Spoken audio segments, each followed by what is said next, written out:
नमस्कार, मी सहाय्यक पोलीस निरीक्षक संदीप शिंदे, प्रभारी अधिकारी, महात्मा गांधी चौक पोलीस स्टेशन.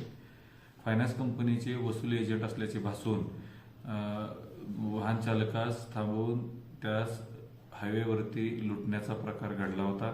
त्या अनुषंगाने महात्मा गांधी चौक पोलीस स्टेशन येथे 318/25 भारतीय न्याय संहिता कलम 309 व इतर कलमान्वये गुन्हा दाखल करण्यात आला होता.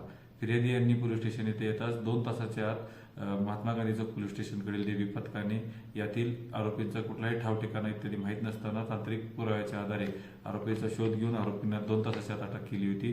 आरोपींना माननीय न्यायालयाकडे हजर करताना आरोपींना न्यायालयाने 2 दिवस पोलीस कोठडी दिली आहे. पोलीस कोठडी दरम्यान आरोपीकडून गुन्ह्यात वापरलेले दोन्ही वाहने तसेच गुन्ह्यात चोरी झालेली लुबाडलेली रक्कम 8,000 रुपये ही हस्तगत करण्यात आलेली आहे.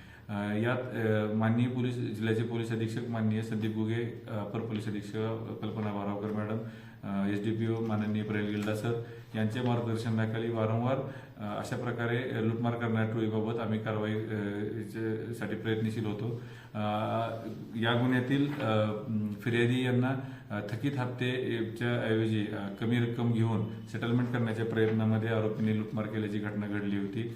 आम्ही याद्वारे सर्व नागरिकांना आवाहन करत आहोत की अशा प्रकारे जर वाहनाची किंवा इतर रिकव्हरीच्या बाबत कुणीही फसवणूक करून किंवा लुबाडणूक करून किंवा लुटमार करण्याचा प्रयत्न करत असल्यास आपल्याला भासून आल्यास दर्शन आल्यास आपण तात्काळ डायल 112ला संपर्क करायचा आहे किंवा तात्काळ सांगली जिल्हा नियंत्रण कक्षाला आपण संपर्क करून याबाबत माहिती द्यायची आहे.